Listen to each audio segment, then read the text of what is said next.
Now this one's going to be kind of unorthodox. The main reason I say that is because I just beat Neo The World Ends With You.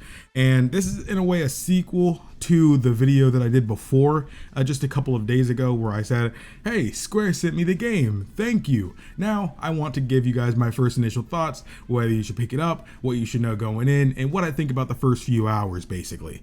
So this is in a way a sequel. This video will be spoiler filled. I'll be talking about basically the entirety of the game. This isn't a review. This isn't anything like that. This is me just beating a game and kind of just being in the moment, wanting to talk about everything I feel and all the highest of points for me. Maybe I'll make a more detailed, in-depth retrospective or video essay about the game's themes and stuff like that sometime down the line, but right now I just beat the game not even 24 hours ago. It was probably like 12 hours from the time I'm recording this video, but the main thing I want to talk about here is, man, oh man, this is probably the second time actually ever to where I played a game and it made me not only fall in love with it, but it made me love the original game even more than I thought I already did. And that is exactly how you're supposed to do a sequel. This isn't a game to where it's not like you could just jump into this one. There will be legitimate, numerous big parts of the story that just doesn't make any sense if you haven't played the first one, or at least taken in the story in some way. There's a new anime they made for it. You can digest it that way, even though I don't think it replaces the game. You could play the original game on your phone, but I do recommend the Switch version primarily because of the new story content added in the Switch version, because they actually branch this story off of those plot points made in that new content for the Switch version. So the whole thing about Neku coming back and all this kind of thing, all of that was all dictated by what happened at the end, because honestly it didn't really hit me until shortly I saw Neku in the game, because I started thinking about, okay, if you had just played the original World Ends With You, you have to realize, why would Neku be in this game? Everything ended off good, he got out, everything's fine. Why would he be in this game again, But then you go and realize, wait a second, if you play the Switch version, Neku being there makes a whole bunch of sense, because, he died at the end of the Switch content again. So being in the Reaper's game makes sense. But in the end, they go and take it a step forward to where that's not actually what happened. Neku ended up being sent to Shinjuku at the end of the Switch content of the game. Shinjuku was already destroyed. We know that because the original game actually talks about Shinjuku being destroyed. We don't know why or what happened over there. It was never explained until this game. But after Shinjuku was destroyed by everything that ended up happening with the Shinjuku Reapers and everything being orchestrated by Kubo, that's when they end up saying that Josh actually had sent Neku over into Shinjuku when he was actually killed by Coco. And he had been there for years with Coco and not being able to leave. And he ended up learning how to read souls and everything like that, because he couldn't, hear thoughts because everyone was gone. And then he was finally able to come back just in the nick of time to save Beat. And let's talk about that for a moment. Man, how they did it so well, because they promoted this game, making you think that this character, through those trailers, making you think that was Neku. And the fact that it wasn't actually Neku and it was actually Beat the whole time, dude. Oh my gosh, I didn't see it coming at all. I literally did not see that coming. Did not see that coming at all. And I think what makes it so great, because we were like, oh, Neku's blonde now? What's going on here? And the fact that we only thought it was Neku because one, they don't look anything like Neku. But the only reason we all thought it was Neku was because the character said, Neku, and then it shows the character, and it's just like, we all thought that was supposed to be Neku. So we just accepted, oh, he's blonde, we just accepted that, it happens, hair colors change between games. Things happen. Sometimes there's a story reason for it, sometimes there's not. But these things do end up actually happening. But the fact that, that wasn't him and it was Beat. And let me talk about Beat too. I told you I'm going to be jumping all over the place. Beat is Oh my goodness. Like Beat was a character I grew to love in the first game, but I would never say Beat was my favorite character. But I think by the end of it, I'd probably say Beat was my favorite character in this game. Not only because he was just well written, it's because they expand his character from the first game. You know, it wasn't like he was abrasive and not really caring about things and stuff like that, like he was at the beginning of the first game. I know Beat was more caring and stuff than Neku was at the beginning, but it felt like a genuine continuation of his character. You know, if you were to see Beat, you know, week 1 of the original World Ends With You, but then you go and see him when you know, he gets added to your party in this game, you could tell he's a completely different character. And not only just that, it doesn't immediately continue off of what happened in the first game. There are years in between the first game and the second game. So it feels like not only is he an improvement upon the character we last saw, but he's an improvement upon the character even past then. So, you know, so it's like he's even better than he was in the first game by the end. So it's not like he's just as good as he was by the end of the first game. He's even better than that. And in a way, he kind of fills the role of a mentor and navigator and big brother sort of role to these characters that are obviously younger than him, and they look up to him as someone who's more experienced. He may not be the legendary Neku, but he still was somebody who knows Neku, and he fought to protect and save Shibuya, you know, by, you know, all those years ago. So it's like, this is still somebody that is invaluable to them. Like he just being there, he makes them feel safe, you know. It's not only just because he's experienced, it's also because of his personality. His personality really reflects exactly what these people need. These people, Rindo and Nagi, you know, and Fret, they're people that are very easy to get steered off course from their original feelings, you know, especially because they're the newest ones in this game and they don't really know how a lot of things work.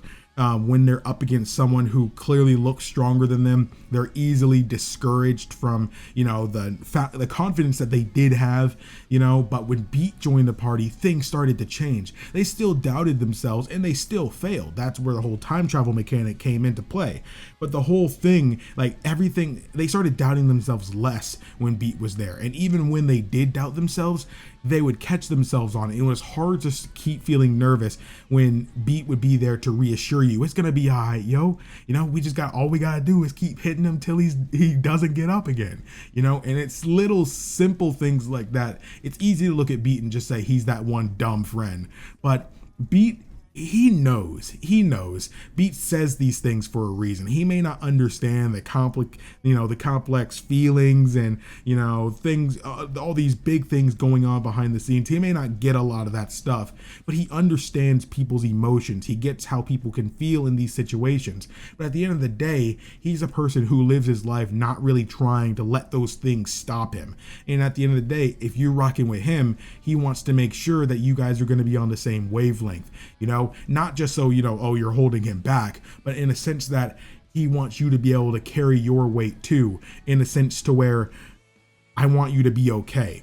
We're going to do this, but I need to make sure you're okay. I want you to be as sure as I am that we got this, you know. And even if you doubt, even if you're not sure we got this, believe in me. It's okay. Even if you doubt yourself, I've got you, you know. And that's something, you know, that may seem, you know, stereotypical. That's something that a lot of people need to hear in a lot of these, you know, trials and tribulations. So, you know, just having that reassurance of someone else who believes in you, you know, or knowing that if you start to slack up, you know, or mess up, somebody will be there to help you out.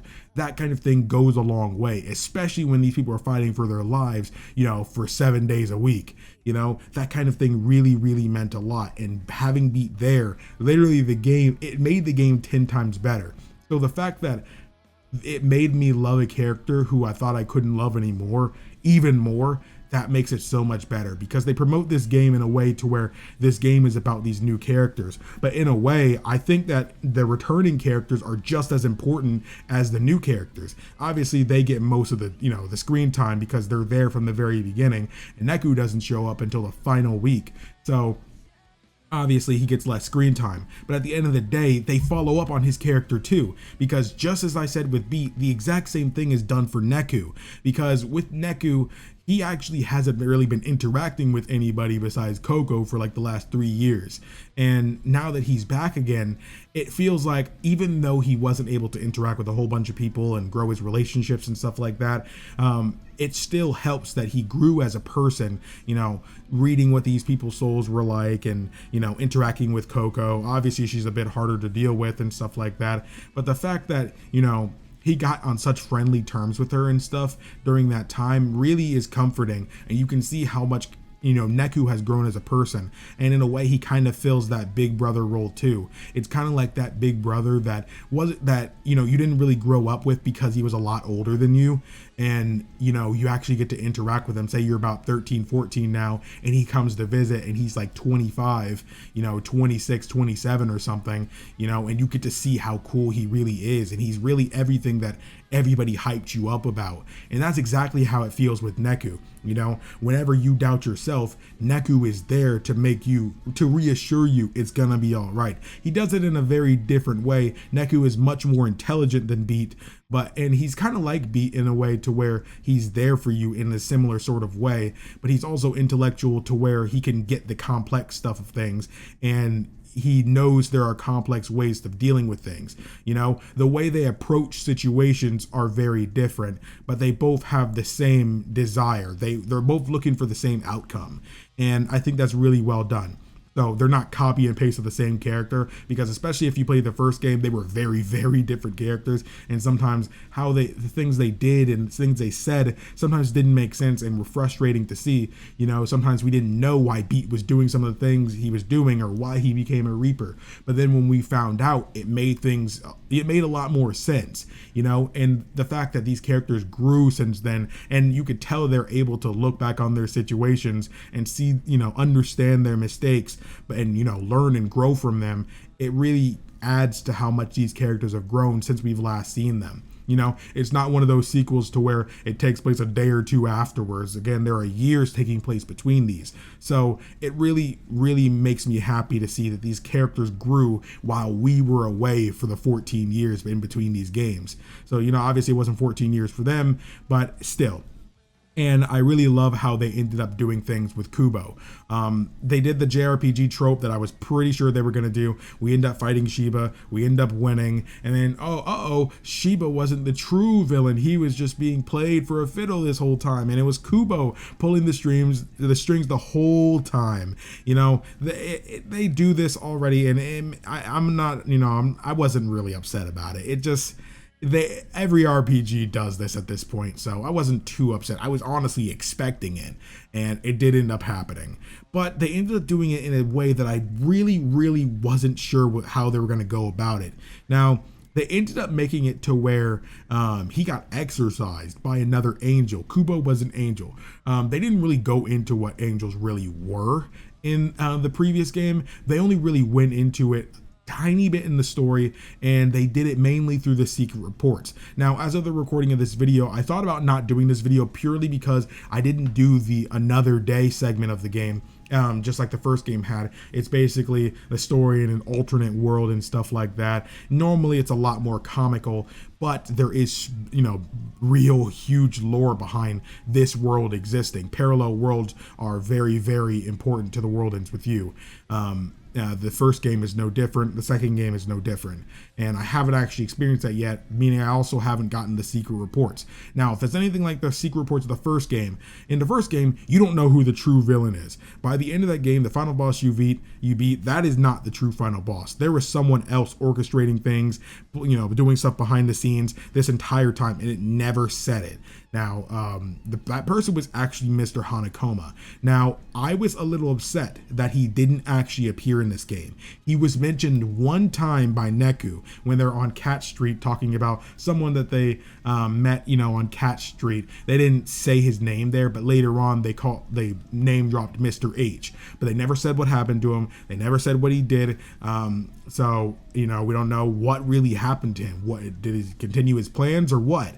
You know, so the whole time Mr. Hanakoma was evil this whole time. Maybe he got exorcised too, but I doubt it, because when Kubo was exorcised, they didn't actually remember him anymore. Even Rindo, the main character, ended up forgetting, who Kubo was, until another angel really came and reminded him of who that was. Because when he went up back in time, no one knew who he was. And it kind of, even though he was erased from existence, it's strange because it didn't change time, because it was made, all these things he orchestrated still happened, but now the character never existed. So they didn't really explain how that's kind of possible, but I'm just gonna go with the flow with it. That's how it is. Nobody, even the person who gave Shiba these powers, never existed now. So how does Shiba have these powers? It doesn't create a paradox. It didn't do any of these things. But basically the end plot is that because Rindo had been time traveling a lot throughout the game, you're going to be time traveling a whole bunch, because you're going to be met with scenarios that you basically just can't get past. Basically any situation to where the main characters would die or lose is where you would end up time traveling, or something ended up happening, and because you don't have the knowledge to take care of it, you're basically at a dead end. Those are moments to where you'd have to end up using time travel. But they end up realizing that throughout the game, Rindo is seeing these birds and stuff like that every time he does it. And they kind of, hint at it earlier on that Minamoto may know something about it, but they don't really go into it until after Neku is in the party, which is a bunch of the game later. And basically it ends up being that these noise are created whenever Rindo uses his time travel ability.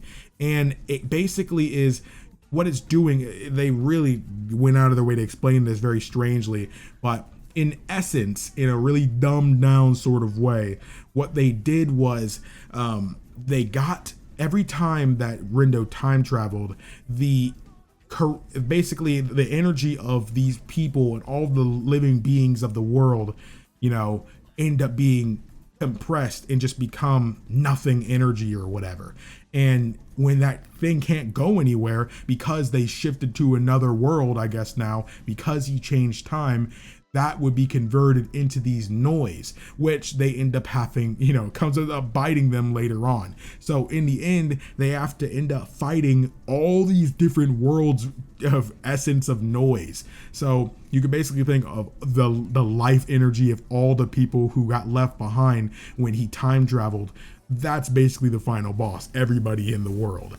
And this is really, really interesting. Of course, that includes the main characters and stuff as well, but that's what ends up happening. And that, I really love the dilemma they bring here, because they can't end up changing the world and beating this game without doing this. There are many times where they would have died, or a character dies, and they can't do anything about it unless they time travel.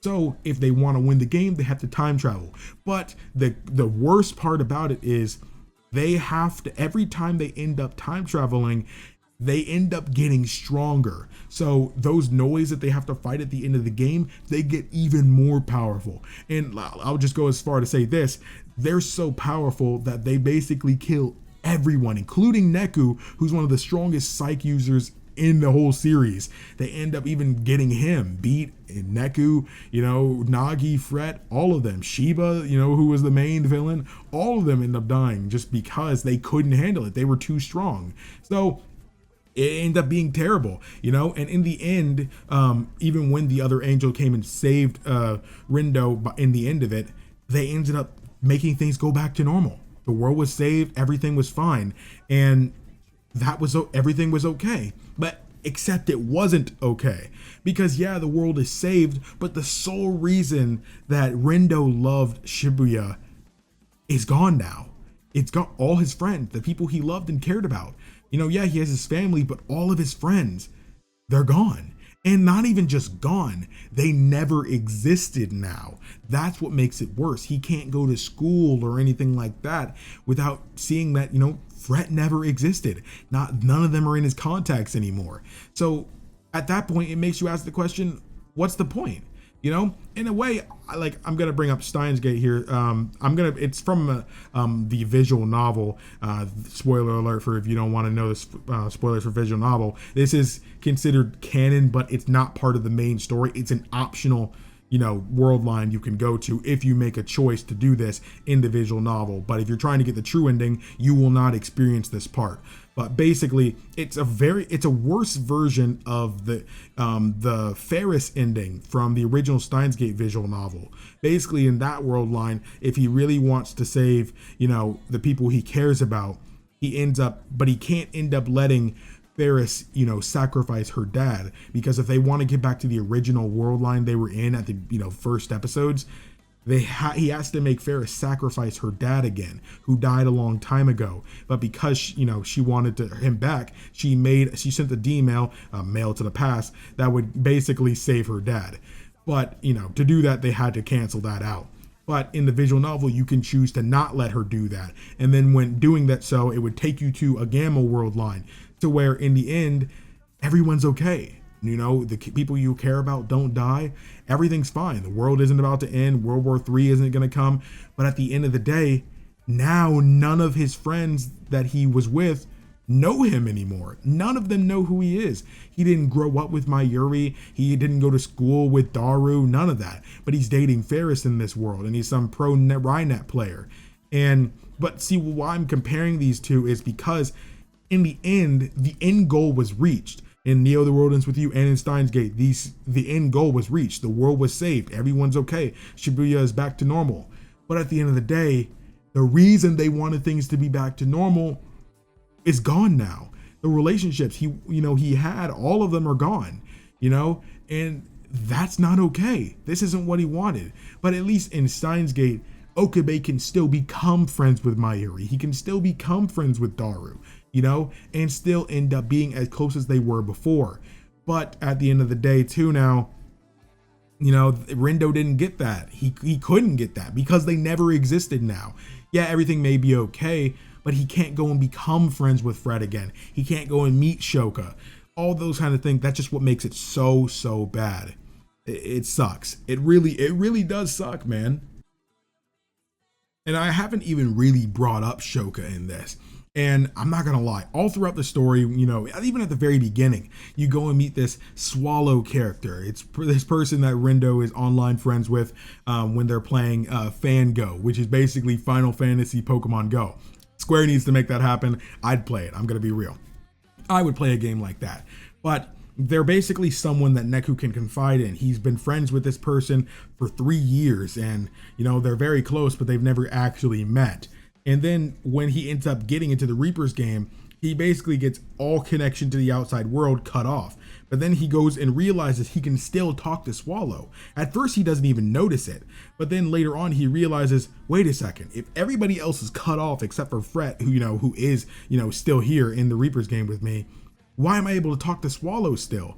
That's when he realizes Swallow is in the Reaper's game. And then later on, he does end up asking, are you in the Reaper's game? And they do end up saying yes. They realized it too. But all throughout the story, I'm wondering, who is Swallow? At first I was like, maybe it's Motoi, then I realized, no, that's stupid. They're probably someone, on Motoi's team. Maybe there's somebody, on the Deep River Society, or maybe they're a Varia Beauty, any person. Maybe it's someone. I think a lot of people thought it might be Nagi. But when Nagi is super obsessed with this other app, I kind of ruled out it being Nagi, because Nagi hasn't really ever talked about Fango, only talked about the one Elestra game. So I kind of ruled that out. And I know it's not Fret because it doesn't make any sense. Mainly because Neku has talked to Swallow in front of both Nagi and Fret, and none of them responded, were on their phones typing, to respond to Neku. So to Rindo, none of them go and respond to Rindo. So we knew it couldn't really be them. But in the end, it ended up being Shoka, and everything made sense, especially because when we get a little bit more of her backstory, not really being super social, not really, talking to anybody, but she wanted to be able to fall in love with Shibuya, which she did end up doing. And it turns out in the end, Kaie was actually the one who was able to get her this Fango account, and that's how she ended up meeting Neku 3 years ago. That was around the time when, she first became a Reaper. And it was delivered so well. I think the best time for it was when Shoko was actually dying in that one timeline where everyone just died except for Rendo. And it made it like, because in the end they never got to play Fango together in person, you know, and it sucked because you could tell they both really wanted to get out of there. Obviously Rendo didn't know that she was Swallow until she told him then with her dying breath, you know. But in the end, it still was like, dang, dude, it was her. She was Swallow, because all throughout the story, Rendo was scared. You know, after he found out that Swallow was in the Reaper's game, he was scared he was going to have to end up fighting them. You know, when he's taking down these people, maybe, you know, they end up doing it, you know, because what if, do they know who they are? You know, who knows? Because I mean, at the end of the day, Shoka knew that Rendo was that. Obviously, Ren Dragon, Rendo, it makes sense. And he was telling them that, oh, you know, I'm in this game, you know, and all this stuff, basically keeping her posted, you know. And then it just, it sucks. It sucks that it sucks because it's so good. Because it's like, they did Shoka and Rendo so well. There's obviously a romance going on there. They make it purely obvious. Honestly, they made it more obvious in gameplay before they made it in the story, mainly because everybody has these, you know, battle dialogues they do. And when you get certain characters in there, you can tell how they interact with each other. They even update, you know, as you go throughout the game. You know, one thing you can clearly tell it was with Fret and Nagi. Nagi really doesn't really like Fret that much throughout a lot of the story, at least disrespects him, you know, saying, I wasn't actually talking to you, you know, but he's like, what, you were talking to me? But in the dialogue, obviously, she does that same thing in battle. But as the game progresses, you know, when he would be like, oh, go boss, you know, and everything, or she'd do something, she wouldn't disrespect him anymore in gameplay. She'd be like she wants to say something but she can't, or, you know, but, you know, I just thought that was really good. That was really, really well done. It's little details like that. Same thing with Shoka and Rendo, you know. Obviously Fret was like, did you see that, you know, and Shoka would be like, nope, wasn't looking. I love that, by the way. But then Rendo would say, did you see that one, or something like that, and then she'd be like, I did. And it was just like, the fact that she was paying attention to him but she wasn't paying attention to Fret makes sense with the character, because obviously, you know, she knew that he was Ren Dragon, but he didn't know that she was Swallow. And it makes sense too, because Rendo, you know, he was treating Shoka really harshly at certain parts of the story because she's a Reaper and she was disrespectful towards them, you know, basically just doing her job as a Reaper. And it was just like, he really was being harsh with her sometimes, like, get out of here. And honestly, that kind of makes me want to lead into Rendo a bit. Rendo is a fantastic character. In a way, he was done completely different than how Neku was done. Neku was a character who was a certain stuck in his way, I hate everything kind of character from the very beginning. And then he ends up coming to being a person. By the end of the first week, you can tell how much he changed, but truly by the end, you can see how much he changed as a character, to where it's like, he was a very, very different person. He cares about a lot of things. He cares about a lot of people. These people he met made him care about the world around him, you know, and especially with Kat being an inspiration to him and stuff like that. So you can tell that kind of character growth. It was very linear. It was very well done, well delivered. But Rendo was very different. It was very complex. You know, he wasn't a character who hated everything, you know, at the beginning like Neku was. He was a pretty normal guy, honestly. But there were so many different things that happened and made him think differently. He would act differently because of things he saw, things he was trying to change, all these kinds of things. He saw people he cared about get hurt. He would try to find fates that he would try to change, all these kinds of things. And it really added more depth to his character. And honestly, I'd say he's a much more complex written character than Neku is. You know, obviously there's a lot behind the scenes with Neku as well, but in terms of being straightforward, Neku is much more straightforward than Rendo is. And honestly, I felt like Rendo felt more real than Neku did in a lot of ways. I'm not trying to say I like Rendo more than Neku. Honestly, I probably couldn't pick between the two because I spent a lot of time with Neku replaying that game, and I spent a lot of time, you know, throughout my first playthrough of this game because it's substantially longer than the first game. So I feel like I really got to know these characters. You know, when Rendo could be very kind when he wanted to, he's very meek and, you know, shy with a lot of things. But at the same time, he could be very harsh when he was angry. He would lash out at Fret when he felt like Fret was being stupid, but he wasn't above apologizing if he felt he needed to do so. When tension was rising between Fret and Rendo, and Nagi was obviously kind of stuck in the middle of it, he did end up apologizing for how he was acting. So did Fret, and I really love that about them. I will get into Fret soon as well.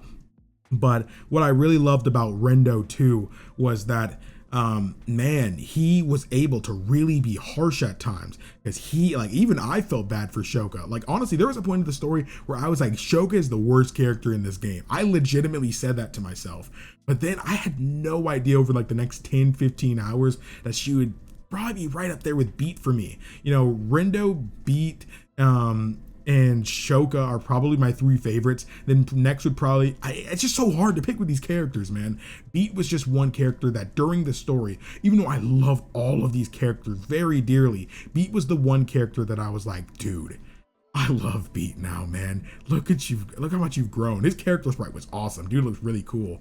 But he was really harsh to Shoka, going back to Rendo. Man, he was really harsh, and he really could get that way with people sometimes. He was not afraid to just be straight up with people, and I love that about his character because it felt real. It honestly reminded me of how I get. I'm not gonna lie, I'm also a person that can get a bit harsh when I'm frustrated with somebody, or if somebody's disrespecting me in a way. Sometimes I can clap back. I'm just one of those people. I try to turn the other cheek, but sometimes you gotta clap back, to lay down the law, like, bro, stop disrespecting me, and I was able to relate with Rendo a lot, in those kind of situations. However, I did feel like it was too far sometimes. Sometimes I didn't always understand why Rendo would do things. Sometimes, especially for a lot of the earlier parts of the game when he was time traveling, he didn't tell anybody. Why are you doing this by yourself? I'm glad they did end up doing it fairly early on, telling them about his time travel ability. That way you don't gotta explain a whole bunch of things. However, gameplay wise, the time travel thing is something I love and dislike at the same time. I thought it was very well done, but sometimes it was really frustrating because there's one segment at the end where you basically have to talk Shoka into, being ready to face Ayano, the person she really cares about, because she's probably gonna have to be fought or killed by us. And we need to make sure she's okay with that, because the original timeline when we just went about it, she was not okay, so we need to make sure she's ready for this. And so we end up going back in time, and you have to have 5 conversations with her at different points of time and try to get to understand, about things back in Shinjuku, about Ayano, about Shoka, about Shibuya, and the thoughts on all of those things. But the thing is, you practically had to it's like they made you grind those conversations out, because you had to do those things so many times. There's no way a person on the first playthrough would know what dialogue options to pick. And maybe it's just me, but I was stuck there for an hour. I legitimately was stuck there for an hour because I didn't know what stuff to pick. It just got to a point where I was legit just trying combinations, because Shoka would react, depending on the situation, she would react completely differently than how I thought she would. Sometimes what I thought was a harmless question, it was just met with, a cold shoulder, especially at a point in the story to where she wasn't really acting cold towards us. So I get it was a complex time and I can't really blame her, but she would react in ways that gameplay wise I wouldn't expect. It felt unpredictable, it felt random. So honestly, and it sucked because I was playing this game so early, no guide online, IGN, nothing had anything past week 1, day 6. And I'm on week 3, bro. There was no guides or anything to look up, so I basically just had to keep trying until I figured it out. It did suck. It sucked. That was one of the points. That was probably the lowest point of the story for me. I do think a lot of the noise can also be pretty frustrating. Maybe not a lot, but quite a few. The elephant noise were really annoying, primarily because you practically couldn't physically attack them. It's like they have contact damage that would just hurt you way too fast, if you were just to get too close to them. So I honestly kind of just stuck with my ranged attacks, the square input buttons a lot of the time. So I would do those, and I would stick with my charge moves. I would use the charge kick with Beat, and then I would use the card moves with, say, Shoka. Later on, thankfully I'd been doing a lot of the side quests. Later on, I was able to put a bunch of Uber pins on. I could have like 3 or 4 Uber pins. I could have like 3 people using the same type of input, which was really good because in the final boss area, honestly, I felt like some of the pins were just not good for this. So I'm glad I did end up making the switch. I end up having this one move. I can't remember the pin off the top of my head, but I put it on Nagi for a lot. She basically had, it was like the Destructo disc from Dragon Ball. She basically just made a bunch of Destructo discs and she would throw them at people. And it was it was one of the strongest moves that I had in the entire game.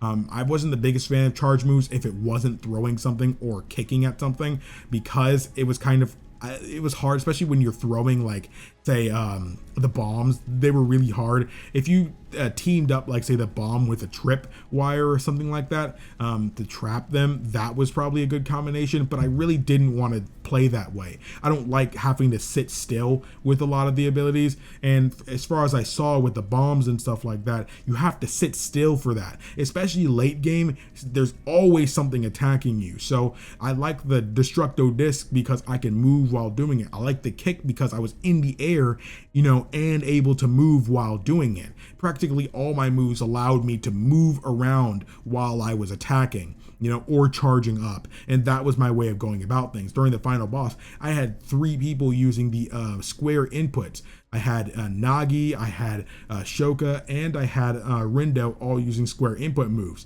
So when I did have those square input moves available and charged up, they would melt people, dude. And then while I'm spamming that square button, I'm also charging up with L1 and R1, getting Nagi and Rindo, Nagi and Beat, excuse me, all ready to charge up. So we just go in, get the groove thing all the way up. Hopefully we can get it to 300. I didn't fully understand the mechanic of like a drain. It started to drain sometime. I didn't fully understand that, but it didn't really hinder me too much. I would have liked to be able to hit 300 more frequently, but you win some, you lose some. It still worked out in the end.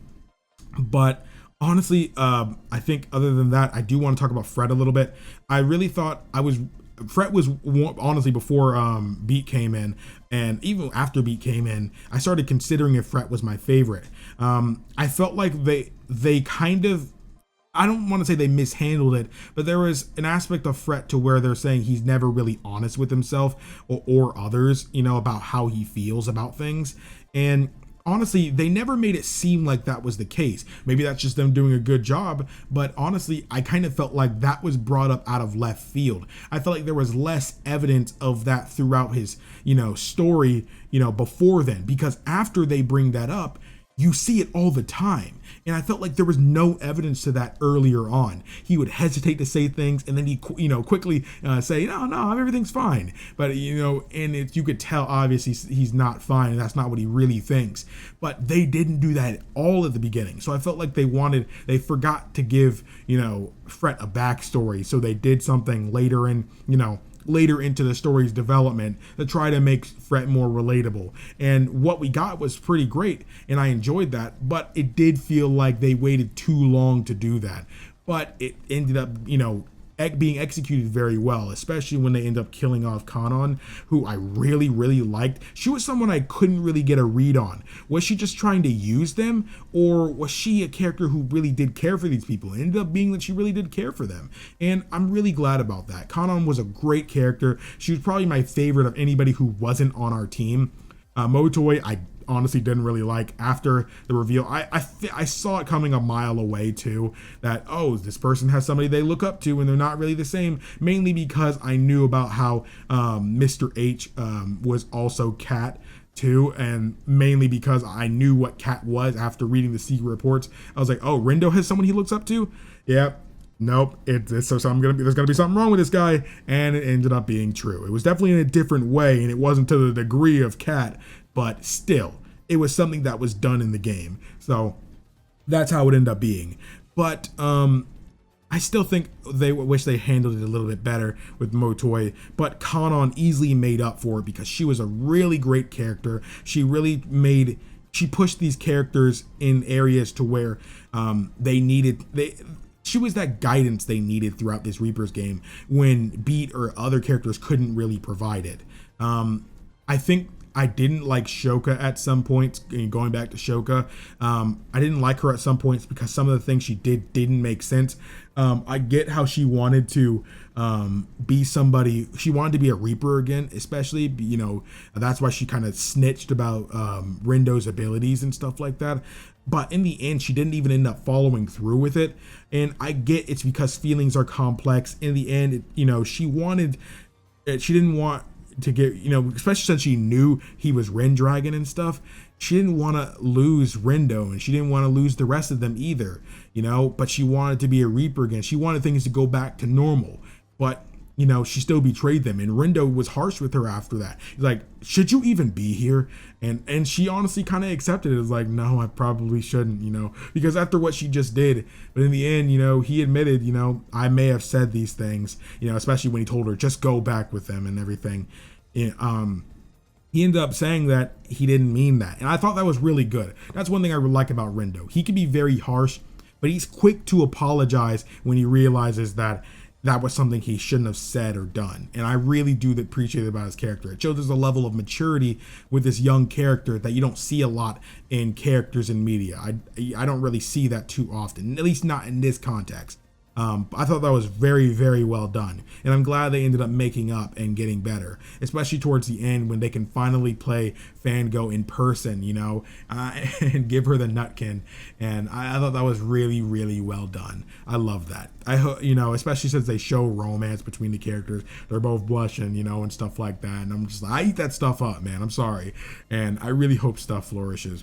And I'm really glad we got to see Shiki. We got to see Shiki, especially since we never actually got to see her face before, man. I'm glad we actually got to see her. And she still was waiting on Neku all these years. I mean, I'm glad she got her, you know, her clothing brand going on. You know, I love that. I love that so much. And it kind of sucked that they couldn't see each other immediately. But in the end, Neku got to reunite with her. And I wish we saw a hug or something, man. I wish it was like a 3D scene too, but it was done in the normal style. But man, it still was great. It was great to see these characters finally get back together. Will there be romance? Probably, because they make it pretty obvious in the first game and in this second game that they care about each other in that way. So I love that. I love it so much. I'm glad she, you know, she didn't move on. I mean, that sounds horrible, but I'm glad she held it down and she thought about Neku every day. Literally, she said that she would wake up every day saying, today's the day she gets to see Neku again. And it never came true until Neku comes in and says, you know, until today, you know, and it's like, bro, that was done so well. Done so well. If I were to nitpick one more thing about the ending, though, after it was all said and good, I kind of wish we got to see Shoka actually be able to meet up with Shiki. I know they kind of couldn't do that because at that point, she had disappeared. Shoka had disappeared because of Josh.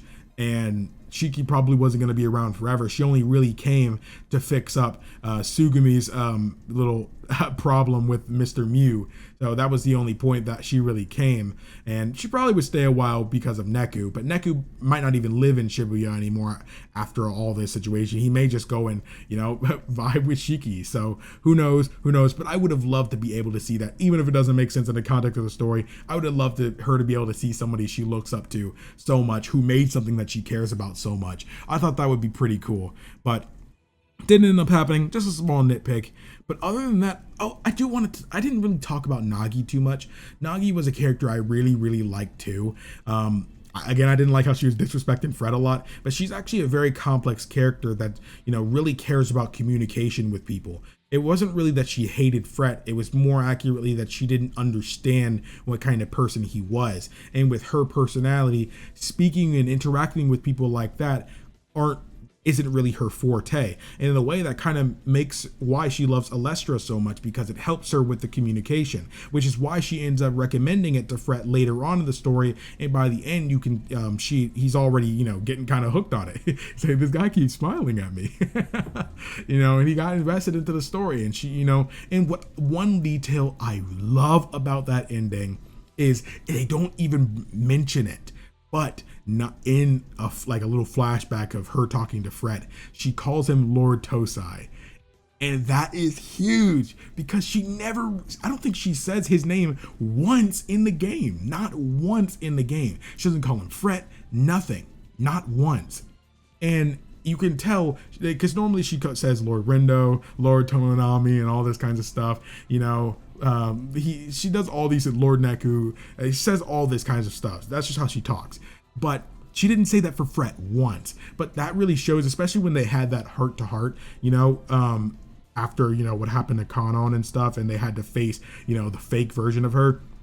You know, her being there for him and him being there for her later on, it really, really brought them together. It felt like they finally got what they needed this whole time, as if they were actually friends now. And I really, really liked that. And I felt like that's what these characters really needed, because if that wasn't in there, I honestly probably wouldn't have liked Nagi as much, because I felt like Fret had his problems, but he worked to resolve them. And then Nagi kind of just treated him like that for no reason. Maybe that was just how she, you know, shows her affection, but she doesn't do that with anybody else. So it's just like, it wasn't like she had a crush on him or anything like that. So it just didn't make too much sense to me. But if that scene wasn't in there, then I wouldn't have liked it as her as much. But it was in the game, so I love her, you know, and I still liked her in general because I like how she interacts with the characters and what she brings to the table. She's very intelligent, and she's very sharp-eyed. You know, she's very quick and easy to grasp what people are thinking, not just with her mind diving abilities and stuff like that, but she's very good at observing people, I'd say.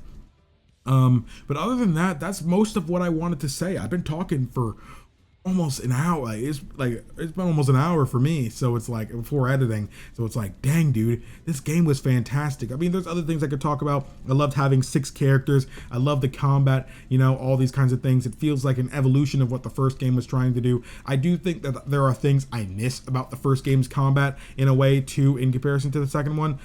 In this game, well, in the first game, you could put in whatever pins you want and just use them. Didn't matter what kind of pin it was, you can use it as long as you had it equipped. But in this game, that's not really the case. Because there's multiple characters you're playing as, they limit things based off the inputs. And for most of the game, you can't have 2 people using a triangle command. Only every command, every attack is linked to a different character. And that artificially limits what you can kind of have. You can get a bunch of new pins, but it doesn't really matter. Is this new pin enough to make you sacrifice what you currently have, especially when it might not be as strong? Like, say it might not be as strong now, but by the time it's fully leveled up, it can be a lot stronger than what you have. But is it worth going through those initial fights? You know, is this pin even going to be as good? You know, you could lose from things like that. So I think, even though I don't dislike that, honestly, it adds a sense of depth to the combat by adding choice. It adds that uncertainty to fights. In a lot of fights, I was uncertain if I could win because I was, playing on hard a lot. I wasn't sure when I was fully comfortable with this moveset, for these characters. It really helped doing the side quest because I can get things like multiple people on the same pins and stuff like that, like I mentioned earlier. But for a lot of the game, it wasn't like that.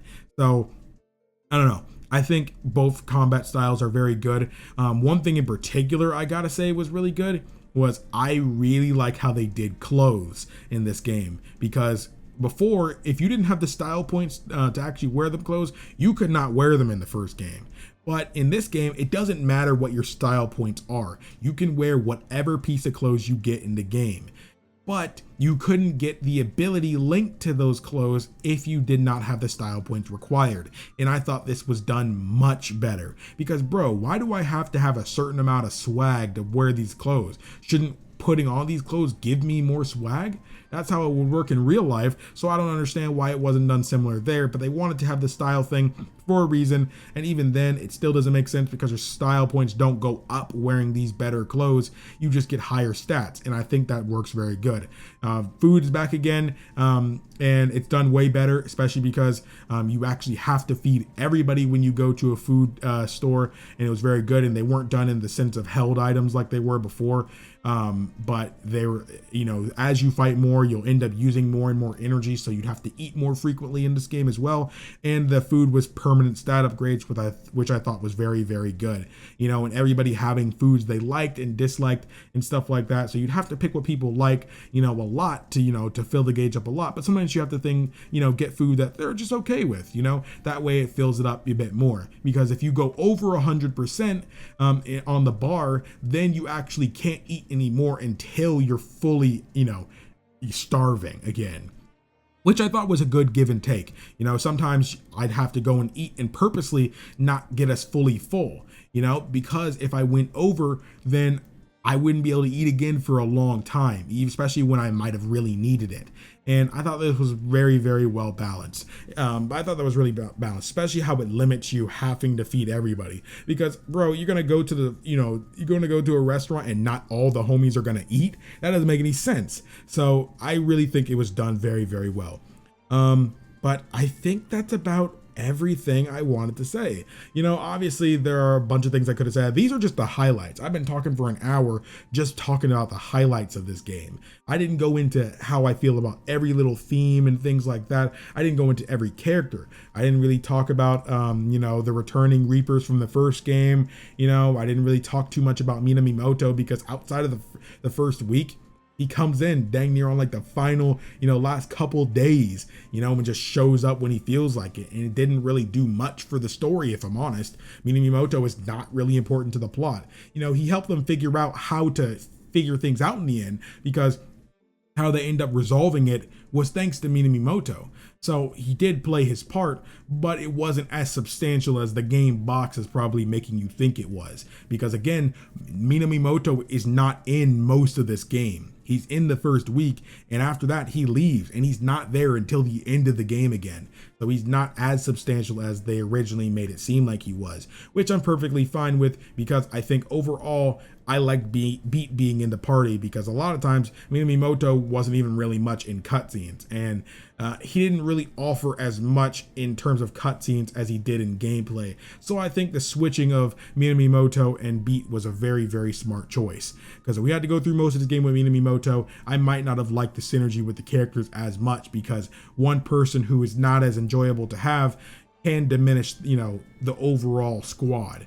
So that was just me though. I still love Minamimoto as a character, but I think Beat's much better in my personal opinion. But that is going to be it. I'm going to stop talking now. This is going to take a while to render and even a bit longer to upload, despite having a great upload speed. Play this game. Get this game. Get this game. I have to say thank you so much to Square. Like I said earlier, Square was kind enough, as you could see in the description, Square was kind enough to provide me with a code for this game, like I said in the original video. So this video would not be coming out right now if it wasn't for them. So much love to Square for providing me this game so I can make this video. But other than that, thank you guys so much for watching. Play the World Ends with You if you haven't already, but play the second one. Play both of them, please. It means a lot. Thank you. But thank you guys so much for watching. My name is KingdomAce, and remember my words of courage to stay strong, stay beautiful, and always look skyward. Whew, that was a fantastic game.